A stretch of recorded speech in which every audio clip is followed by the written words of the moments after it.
O pão da manhã. André tinha 23 anos quando percebeu que algo estava muito errado.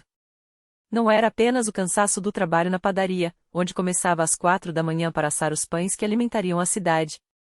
Era algo mais profundo, uma fraqueza que o deixava tonto, como se o corpo recusasse até a água. Mas o pior era a falta de apetite. Desde criança, André sempre acordava com fome, ansioso pelo café da manhã que sua mãe preparava com tanto carinho.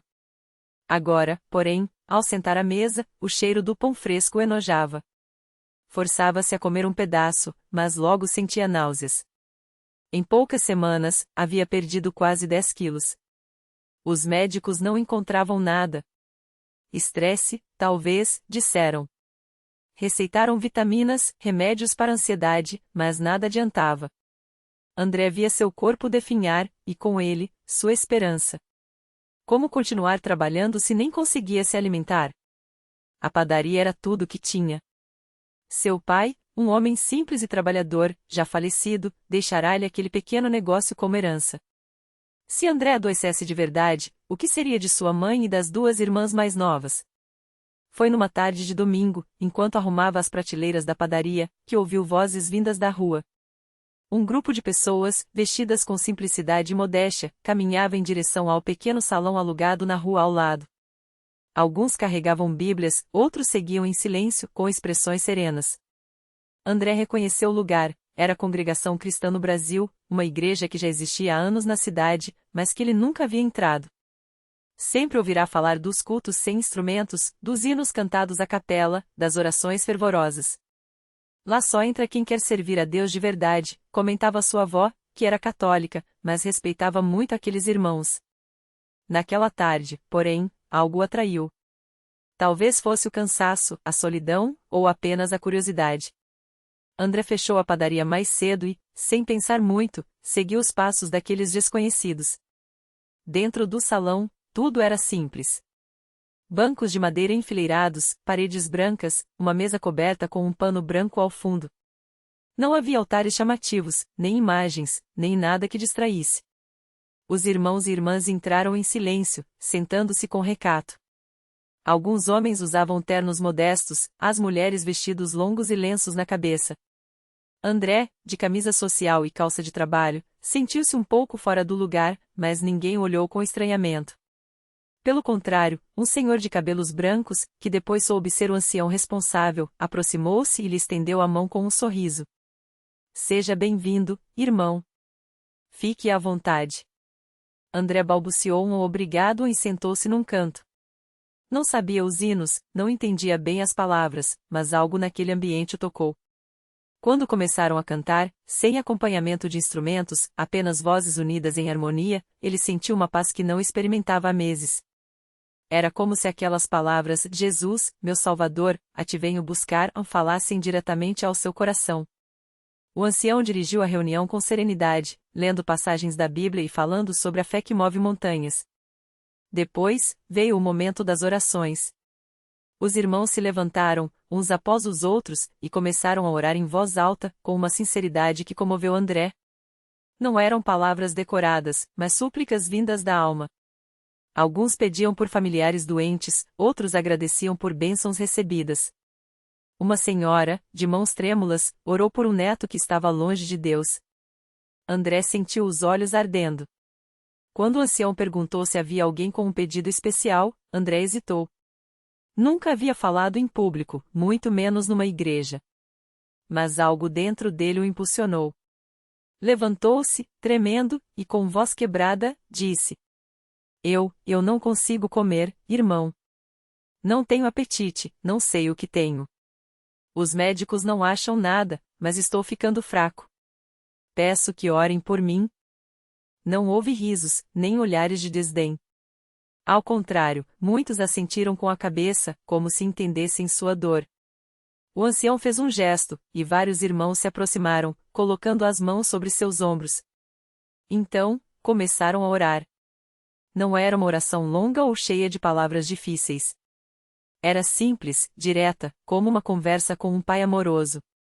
Senhor, este irmão está aqui, fraco no corpo, mas com o coração aberto. Tu conheces sua necessidade. Dá-lhe saúde, restaura seu apetite, para que ele possa servir-te com força. Em nome de Jesus, amém. André sentiu uma corrente de calor percorrer seu corpo. Não foi algo dramático, como um raio ou um trovão. Foi uma certeza quietinha, como se alguém tivesse acendido uma luz num quarto escuro. Nos dias seguintes, André continuou indo aos cultos. Não entendia tudo, mas gostava daqueles momentos. Os irmãos o recebiam com carinho, sem pressioná-lo. Uma irmã mais idosa, Dona Maria, começou a trazer-lhe um pedaço de pão caseiro depois das reuniões. Come, filho. É abençoado, dizia ela, sorrindo. André aceitava, mais por educação do que por vontade. Mas, certo domingo, algo mudou. Era manhã de Santa Ceia. André já havia sido batizado nas águas, após semanas de estudo da palavra com o ancião. Quando o pão foi partido e passado entre os irmãos, ele o recebeu com reverência. Ao mastigar aquele pedaço simples, sentiu um sabor que não experimentava há meses. Não era apenas o pão. Era como se seu corpo, de repente, lembrasse o que era ter fome. No almoço daquele dia, André surpreendeu a todos. Serviu-se de arroz, feijão e carne, e comeu com apetite. Sua mãe, emocionada, quase derrubou o prato. Filho, você está comendo! Exclamou, com lágrimas nos olhos. André sorriu, sem saber explicar. Só sabia que, desde aquele culto, algo havia mudado. Nos dias seguintes, o apetite voltou completamente. Os exames que fez depois não mostravam mais nenhuma normalidade. Os médicos ficaram surpresos, mas André não. Ele sabia que havia sido ouvido. Anos depois, André ainda frequenta a congregação cristã no Brasil. Agora, é ele quem recebe os visitantes com um sorriso, quem ora pelos que chegam fracos e cansados. Sua padaria prosperou, e ele sempre deixa um cesto de pães frescos na porta da igreja aos domingos. Deus me deu o pão da manhã, costuma dizer, quando alguém pergunta sobre sua cura. Não foi só o apetite que ele restaurou. Foi a minha fé. E assim, entre hinos cantados à capela, orações sinceras e a simplicidade daquele lugar, André aprendeu que os milagres não são sempre espetaculares. Às vezes, eles vêm quietos, como o nascer do sol depois de uma noite longa. Basta ter um coração aberto para recebê-los. Naquela mesma igreja, anos depois, uma jovem chamada Mariana entrou pela primeira vez. Ela chegava arrastando os pés, como se cada passo pesasse mais que o corpo magro que mal se sustentava. Os olhos fundos, a pele pálida, as mãos que tremiam ao segurar a Bíblia emprestada pela irmã que a trouxe. Havia meses que os médicos não encontravam uma causa para seu mal-estar constante. Exames, remédios, diagnósticos que se contradiziam nada aliviava aquela fraqueza que a consumia. Não aguento mais, confessou em lágrimas a irmã, ainda na porta. Se Deus existe, por que não me ouve? Foi então que André, agora um irmão mais experiente, se aproximou. Não com palavras vazias, mas com a mesma calma de quem já esteve no lugar dela. Entre, filha, disse, colocando a mão em seu ombro. Às vezes, a gente precisa parar de procurar respostas e só deixar que ele nos segure. Mariana sentou-se no último banco, onde a luz do fim de tarde entrava pela janela, pintando o chão de dourado. Enquanto os irmãos cantavam o Louvai ao Senhor, todos os povos, ela fechou os olhos. Não tinha forças nem para levantar as mãos, mas no silêncio do seu coração, sussurrou: Senhor, se o Senhor está aqui, me mostra. Ninguém viu, mas algo mudou naquele instante. Não foi um raio, não foi um grito. Foi como se uma brisa suave tocasse sua alma, como se uma voz sem som dissesse: Eu estou contigo. Quando abriu os olhos, as lágrimas ainda caíam, mas havia uma paz que ela não sentia há anos. Nos dias seguintes, Mariana voltou. Não por obrigação, mas porque algo a puxava para aquele lugar. As irmãs a abraçavam sem perguntar muito, os irmãos oravam por ela com simplicidade. E André, sempre atento, deixava um pão doce na mesa do café da manhã da igreja para você, filha. O corpo também precisa de força. Uma manhã, 3 meses depois da sua primeira visita, Mariana acordou diferente. Sentou-se na cama e percebeu, não estava tonta. Não sentia aquele peso nos ossos. Levou a mão ao rosto e notou que as olheiras haviam clareado. Correu para o espelho e, pela primeira vez em muito tempo, reconheceu-se ali. Os médicos, mais uma vez, não encontraram explicação. Os exames mostravam normalidade, como se nada tivesse acontecido. Mas Mariana sabia. Assim como André, ela não precisava de provas científicas para crer no que seus olhos já viam e seu coração já sentia. Hoje, ela está ali, ao lado de André, recebendo os que chegam com o mesmo cansaço que um dia a dominou. Às vezes, é ela quem segura a mão de alguém que chora no banco de trás. Às vezes, ela quem leva um pão ainda quente para um visitante que parece precisar de mais que palavras. Deus não desiste da gente e diz, com a mesma convicção que aprendeu naquele tarde dourada. Ele só espera a gente parar um pouco para ouvir. E assim, entre os hinos sem instrumentos, as orações murmuradas e o cheiro de pão fresco, a igreja continua sendo um lugar onde o impossível se torna real. Não com alarde, não com holofotes, mas com a mesma quietude de um milagre que nasce quando um coração finalmente se abre. A vida de Mariana e André mudou tanto que até os vizinhos perceberam. Antes, eles mal trocavam um cumprimento na rua, agora, a casa deles era ponto de referência no bairro. Não por causa das paredes ou do portão, mas pelo que saía dali, pães, palavras de ânimo, e às vezes, até uma oração rápida na calçada para quem passava com o rosto marcado pela luta. Um dia, bateu à porta deles um homem que ninguém conhecia. Vestia uma camisa surrada, os olhos vermelhos de tanto chorar. Sem dizer nada, apenas mostrou um papel amassado. Era um exame médico com um diagnóstico que parecia uma sentença. Câncer em estágio avançado. Os médicos tinham dado poucas semanas. Mariana não hesitou. Convidou-o para entrar, serviu-lhe café e, enquanto André buscava um cobertor para aquecer seus ombros, ela começou a contar sua própria história. Não como quem dá lições, mas como quem sabe o que é estar no fundo do poço e ser puxado para cima por mãos que não se veem, mas se sentem. Eu também achei que não tinha mais jeito, disse, enquanto o homem enxugava as lágrimas com as costas da mão. Mas Deus não olha para o que a gente foi. Ele olha para o que a gente pode ser. O homem, que se chamava Roberto, voltou no domingo seguinte. Sentou-se no último banco da igreja, como se quisesse esconder-se, mas não conseguiu. Durante o culto, quando o pastor falou sobre a mulher do fluxo de sangue que só precisou tocar a orla das vestes de Jesus para ser curada, Roberto sentiu algo estranho. Não era dor, não era alívio, era uma certeza que nascia dentro dele, como uma semente rompendo a terra depois de anos de seca. Naquela noite, ele sonhou com uma luz. Não uma luz qualquer, mas uma que o envolvia todo, aquecendo cada parte do seu corpo doente. Acordou suando, mas com uma paz que não entendia. No dia seguinte, voltou ao médico para começar o tratamento, mas os exames deram um resultado que ninguém esperava: os tumores tinham sumido. Simplesmente não estavam mais lá. Os médicos ficaram atordoados. Pediram novos exames, suspeitaram de erros, mas a verdade era inegável: Roberto estava curado. E ele sabia muito bem onde aquilo tinha começado. Agora, toda semana, ele está ali, na mesma igreja, ajudando a distribuir os pães que Mariana assa antes do amanhecer. Às vezes, alguém novo chega com o peso do mundo nas costas, e Roberto se aproxima, coloca a mão no ombro da pessoa e diz, com voz firme: Eu já estive onde você está. Mas Deus faz mais do que a gente imagina. Basta acreditar. E assim, a história se repete. Não como uma fórmula mágica, mas como um rio que corre manso, levando esperança para onde passa. A igreja não é um lugar de respostas fáceis, mas de milagres quietos, aqueles que acontecem quando um coração quebrado encontra um Deus que não desiste, uma comunidade que abraça, e uma fé que, mesmo pequena como um grão de mostarda, é capaz de mover montanhas. Porque no final, os milagres não são só para quem os recebe.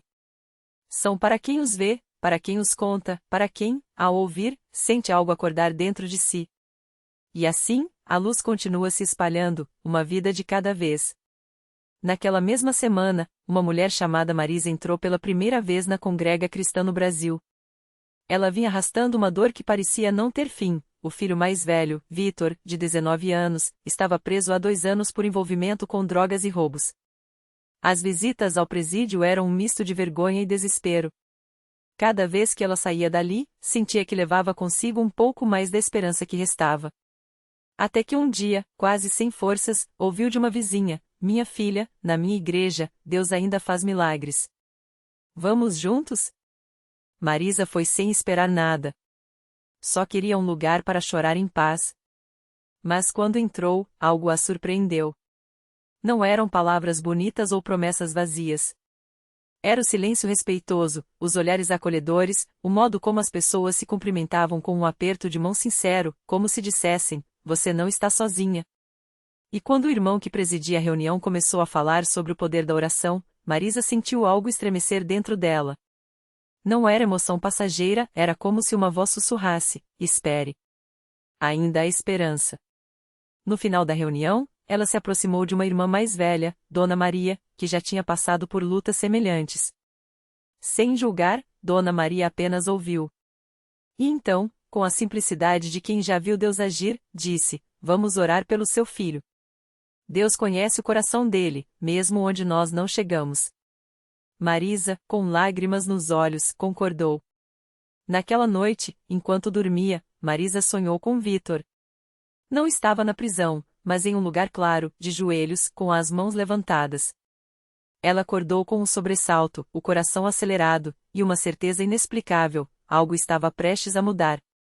2 dias depois, o telefone tocou. Era a voz trêmula de Vítor do outro lado da linha. Mãe, eu não sei como explicar, mas ontem à noite eu tive um sonho. Um homem de túnica branca me segurou pelo braço e disse: é hora de voltar. Hoje de manhã, o juiz me chamou e me soltaram. Condicional, mas estou livre. Marisa caiu de joelhos. Não eram palavras, era um milagre. Um daqueles que não se explicam, só se vivem. Quando Vítor chegou em casa, magro, com olheiras, mas com um brilho diferente nos olhos, Marisa o levou direto para a igreja. Não para mostrar, não para provar nada, mas porque ali, ela sabia, ele encontraria o mesmo amor que a havia sustentado. E foi assim que, entre lágrimas e sorrisos, Vítor conheceu a história de Roberto, do jovem que também tinha sido resgatado das trevas. E ouviu, pela primeira vez, que Deus não olha para o passado, ele escreve futuros. Hoje, Vítor é um dos irmãos que recebe os visitantes na porta da congrega. Não com discursos, mas com um aperto de mão firme e um sorriso que diz: se Deus fez por mim, pode fazer por você também. E assim, a corrente não se quebra. Porque milagres não são eventos isolados, são sementes. Cada vida transformada planta esperança em outra. Cada testemunho é um convite para quem ainda está no escuro acreditar que a luz existe. E a luz continua brilhando. Não em holofotes, não em palcos, mas no olhar de quem finalmente entende que, não importa quão longa seja a noite, a manhã sempre chega. E na Congrega Cristã no Brasil, essa manhã tem nome: chama-se fé. Chama-se amor. Chama-se Deus. Naquela mesma semana, enquanto Vítor cumprimentava os irmãos na porta do salão, uma jovem chamada Ana chegou arrastando os pés, como se cada passo pesasse mais que o outro. Seus olhos estavam inchados de tanto chorar, e as mãos tremiam ao segurar a bolsa com força. Ela tinha ouvido falar da congrega por uma colega de trabalho, que, depois de ver seu desespero, simplesmente disse: vem comigo domingo. Não precisa falar nada. Só vem. Ana não acreditava em milagres. Na verdade, não acreditava em quase nada depois que o médico falou a palavra que mudou tudo: infertilidade. Ela e o marido, Marcelo, tentavam há anos ter um filho. Exames, tratamentos, orações em outros lugares, nada adiantara. A dor era tão profunda que eles mal conversavam mais.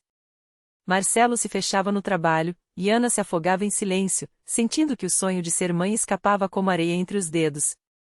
Mas naquele domingo, algo foi diferente. Não foram as palavras do irmão que pregava, nem os cânticos que, embora bonitos, soavam distantes para seu coração ferido. Foi o modo como Vítor a olhou quando ela entrou. Não com pena, não com um sorriso forçado, mas com uma calma que parecia dizer: eu sei como é estar quebrado. Mas tem alguém aqui que conserta. Ela sentou no último banco, pronta para sair a qualquer momento. Mas quando o irmão fez o convite para quem precisava de oração, Ana sentiu algo estalar dentro dela. Não era esperança, ainda não. Era apenas um cansaço tão grande que, pela primeira vez, ela não teve forças para resistir. Levantou a mão trêmula, e uma irmã de véu branco se aproximou, colocou as mãos em seus ombros e orou com uma fé tão simples que doeu. Senhor, a senhora sabe o que esta filha está passando. Mas o Senhor é maior que qualquer diagnóstico. Em nome de Jesus, restaure o que está quebrado. Ana não chorou. Não sentiu nada, na verdade. Só uma estranha paz ao sair dali, como se tivesse deixado um peso invisível naquelas cadeiras de madeira. Na semana seguinte, ela voltou. E depois mais uma. Marcelo, curioso, acabou indo com ela. Não falavam sobre o assunto, mas algo estava mudando. Até que, 3 meses depois, em uma manhã comum, Ana acordou com uma náusea diferente. Fez o teste quase sem esperar, quase sem ousar. Quando as 2 linhas apareceram, ela caiu de joelhos no banheiro, e dessa vez as lágrimas vieram como um rio. O médico confirmou, ela estava grávida. Sem explicação médica, sem tratamentos novos. Só Deus. Hoje, Ana e Marcelo levam o pequeno Davi, sim, deram esse nome em gratidão aos cultos da congrega. E toda vez que Ana abraça Vitor na porta, ela sussurra, obrigada por não desistir de mim naquele dia. Ele só sorri e responde, não fui eu, irmã. Foi ele. Porque na congrega, as histórias não terminam. Elas se multiplicam. Cada Davi que nasce, cada Vitor que se levanta, cada Ana que volta a sorrir é uma prova de que Deus não apenas ouve, ele age. E o mais lindo é que ele não escolhe os perfeitos, os fortes ou os que têm tudo certo. Ele escolhe os que estão dispostos a dar um passo, mesmo com os pés trêmulos. E assim, a corrente continua.